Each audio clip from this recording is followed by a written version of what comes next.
Hello students, आज मैं लेकर आया हूँ आपका चैप्टर नंबर 9 साचो हीरो। तो आइए चैप्टर के अंदर हम देखते हैं कि क्या लिखा है।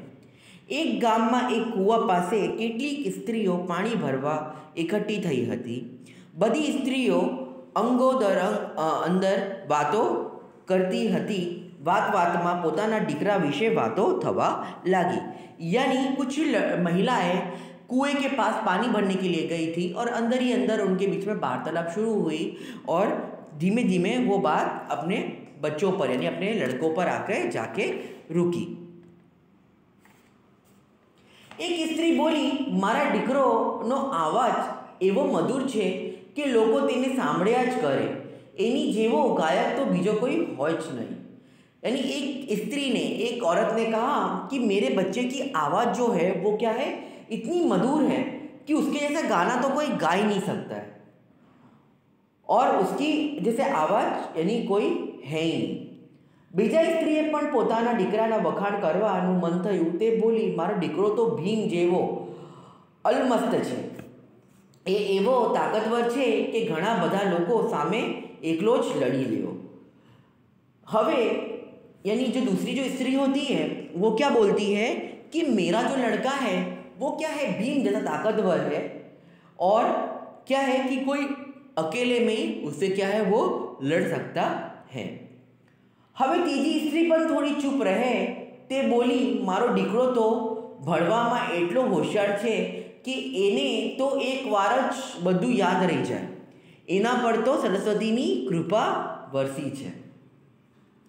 जो तीसरी स्त्री थी वो क्या है, चुपचाप थी। अचानक से वो बोली कि मेरा लड़का पढ़ने में इतना होशियार है कि वो सारा चीज़ जो है एक ही बार में क्या है याद कर लेता है, उसके ऊपर तो सरस्वती का वास है। चौथी स्त्री અત્યાર સુધી ચૂપ હતી તે બોલી, હું મારા દીકરા વિશે શું કહું, તે સારું ગાઈ શકતો નથી, બહુ તાકતવર પણ નથી ને ભણવામાં બહુ હોશિયાર નથી, બસ હું તો એટલું જ કહું છું કે મારો દીકરો એ મારો લાડલો દીકરો છે। जो चौथी स्त्री है वो क्या बोलती है कि मैं क्या बोलूँ, मेरा जो लड़का है ना अच्छा गा सकता है, ना ही ताकतवर है, ना ही पढ़ने में होशियार है, उसके बारे में मैं क्या बोलूँ। बधी स्त्रीओ पानी भरी ने પોતપોતાના ઘર ભણી ચલાવવા લાગી। થોડે દૂર જતાં કોઈએ મીઠું મધુર કંઠે ગીત સાંભળ્યું। પહેલી સ્ત્રી તરત જ બોલી, જો મારો દીકરો ગાય છે। બધી સ્ત્રીઓ તેની પાસેથી પસાર થઈ, તે ગાવામાં મગ્ન હતો, તેને પોતાની માતા કે બીજા સ્ત્રીઓ તરફ નજર પણ ન નાખ્યો। सारी स्त्रियाँ जो है वो क्या है, अपने अपने घर के तरफ रवाना हुई। अचानक उनको एक मीठे सुर में गाता हुआ एक लड़का दिखा, जो कि जो पहले वाली स्त्री है उसने कहा कि देखो वो मेरा लड़का जो कि गाना गा रहा है। वो गाने में इतना मग्न था कि उसके पास से उसकी माँ और साथ में जो स्त्रियाँ हैं वो सब निकली, लेकिन उसका ध्यान उस पर नहीं गया। थोड़ा चाल्या त्यारे एक अलमस्त छोकरो देखायो। बीजी स्त्री बोली, जो जो आ मारो पुत्र छे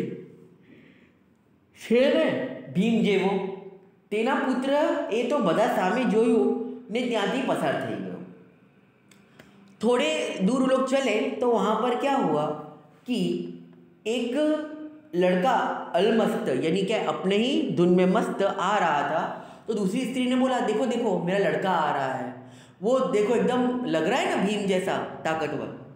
लेकिन उन्होंने क्या, वो लड़के ने क्या किया, उसको देखकर अनदेखा करके वो बाजू में से निकल गए। એટલા ત્યાંથી એક છોકરો સંસ્કૃતમાં શ્લોક બોલતો બોલતો પસાર થયો। તરત જ ત્રીજી સ્ત્રી બોલી, આ રહ્યો મારો હીરો, તેનો દીકરો પણ મલકીને ચાલ્યો ગયો। उतने में संस्कृत के श्लोक बोलते बोलते वहाँ से एक लड़का गुजरा। तो जो तीसरी स्त्री है उसने कहा कि देखो ये रहा मेरा लड़का, है ना एकदम अच्छा यानी बोलने में। तो वो भी क्या है वहाँ पर मलकाते हुए यानी मचक यानी है ना अपनी ही धुन में मस्त होकर वहाँ से निकल गया।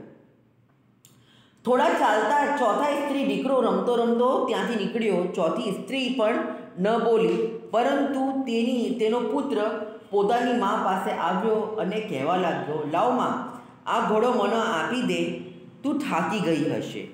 હું ઘેરે મૂકી. એવું તેની માએ ના કહેવા છતાં પણ પુત્રએ મા પાસેથી ઘોડો લઈને પોતાના માથા પર મૂકી ચાલવા લાગ્યો. બધા દંગ રહી ગયા. थोड़े दूर जाने पर जो चौथी स्त्री है उसने कुछ बोला नहीं, लेकिन उसका बच्चा खेल रहा था. तो क्या है, उसको देखते ही जो लड़का है वो दौड़कर आया. आकर उसकी माँ के पास से उसने क्या किया, घड़ा ले लिया और कहा, लाला माँ, ये घड़ा भारी है, मैं इसे उठा लेता हूँ और घर की तरफ चल देते. तो जो सारी जो स्त्रियाँ हैं वो क्या हो जाती है, दंग हो जाती है. ચારે સ્ત્રીઓ પાછળ એક ડોસી ચાલતી હતી. તે બધાની વાતો ક્યારથી સાંભળતી હતી. તેને કહ્યું, જોયું, સાચો હીરો तो आ गड़ा है. यानी कब से उसके उन चारों औरतों के पीछे एक बूढ़ी औरत चल रही थी. उसने देखा और कहा, देखा, इसको सच्चा हीरा बोलते हैं. तो कहने का मतलब है, इस पाठ से हमको ये सबक मिलता है कि पढ़ने से, ताकत होने से या हमारे में कोई गुण होने से वो हम अच्छे नहीं व्यक्ति कहलाते, लेकिन जो हमारे में गुण होता है, जब हम उसको सबके सामने प्रस्तुत करते हैं और किसी की मदद करते हैं और समझते, वो हमारा क्या है, सच्चा गुण होता है. तो ये आप लोगों का चैप्टर था जो कि यहाँ पर ख़त्म होता है. फिर मैं मिलूँगा आपको नेक्स्ट चैप्टर में, नेक्स्ट पीरियड में. तब तक के लिए बाय.